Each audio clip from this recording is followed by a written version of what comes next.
సూరజ్ వయసు 30 సంవత్సరాలు. హైదరాబాద్ నగరంలోని ఓ ప్రశాంతమైన కాలనీలో తన భార్య ప్రియా మరియు కుక్క జూలీతో కలిసి నివసించేవాడు. ఆ కుక్కను అతడు అది చిన్నప్పటి నుంచే పెంచుకుంటూ ఉన్నాడు. అతడి యొక్క జీవితంలో జూలీ అంటే అతడికి ఎంతగానో ప్రేమ. సూరజ్కి రోజంతా ఆఫీస్ పని అయిపోయి ఇంటికి చేరుకున్న తర్వాత అతడు ఎదురు చూసేది తన భార్యతో పాటు ఒక జూలీ నవ్వే ముఖం కూడా. ఎప్పటిలాగానే ఆ రోజు కూడా సూరజ్ సాయంత్రం ఇంటికి వచ్చాడు. కానీ ఈసారి ఏదో వింత. తలుపు తెరిచి లోపలికి అడుగు పెట్టగానే అతడు ఆశించినట్లుగా జూలీ పరిగెత్తుకుంటూ అతడి వద్దకు రాలేదు. అతడు జూలీ జూలీ అని పిలిచాడు. కానీ ఆ కుక్క మాత్రం హాలులో నిలబడి ఉంది. అది పూర్తిగా నిశ్చలంగా.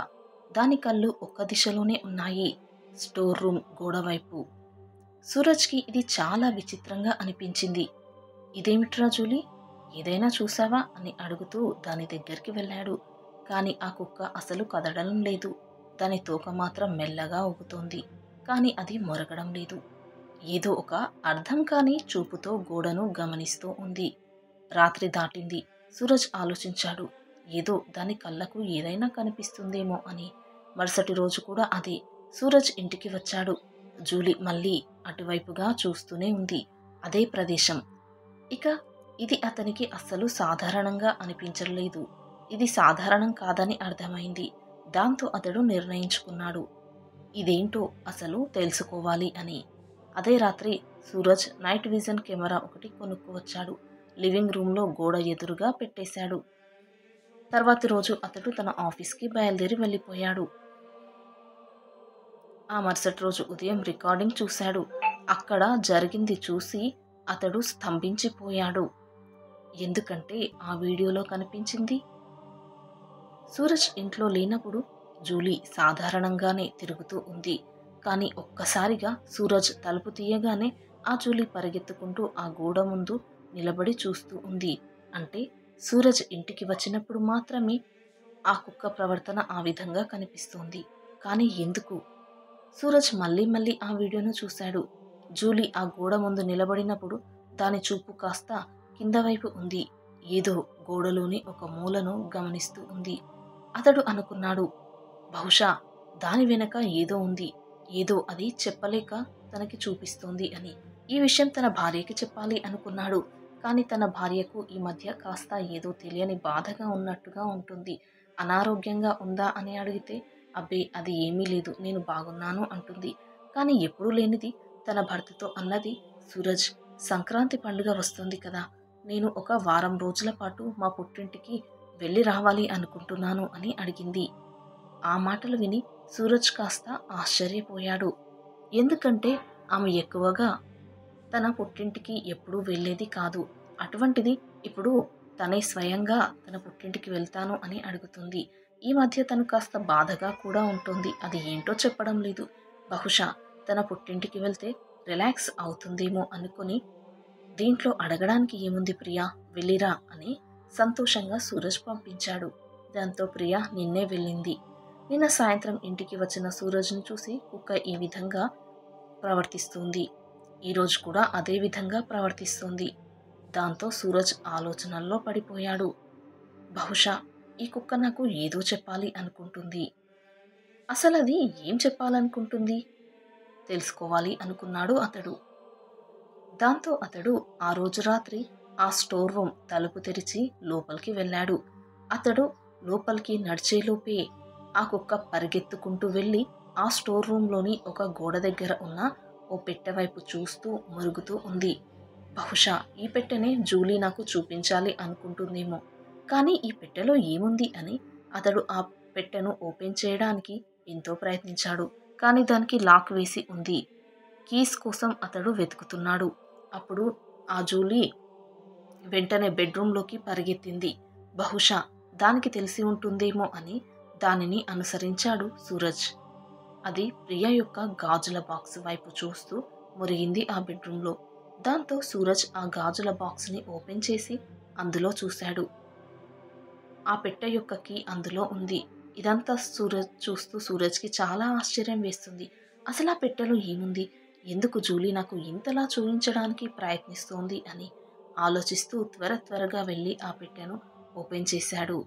అది ఓపెన్ చేయగానే అందులో హాస్పిటల్ బిల్స్, ప్రిస్క్రిప్షన్ రిపోర్ట్స్ ఉన్నాయి. అవి ప్రియా పేరు పైన ఉన్నాయి. అసలు ఏంటి అని అది ఓపెన్ చేసి చూశాడు. అందులో ఒక రిపోర్ట్లో ఉంది లంగ్ క్యాన్సర్ స్టేజ్ 3 అని. అది చూసి హడలెత్తిపోయాడు సూరజ్. సూరజ్ షాక్ అయిపోయాడు అది చూసి. అతడి హృదయం ఒక్క క్షణం ఆగిపోయినట్లుగా అనిపించింది అతనికి. ప్రియా, నువ్వు ఇలా ఇంత బాధపడుతూ ఉన్నావా? కానీ నాకు కనీసం ఒక్క మాట కూడా ఎందుకు చెప్పలేదు అనుకున్నాడు. అతడు వెంటనే ప్రియా తల్లికి ఇంటికి ఫోన్ చేశాడు. ఆమె తల్లి అంది, బాబు, ఆమె ఉదయమే హాస్పిటల్కి చెకప్కి వెళ్ళింది, త్వరలోనే వస్తుంది అని. సూరజ్ కళ్ళలో నీళ్లు భయంతో ప్రేమతో కలిపి.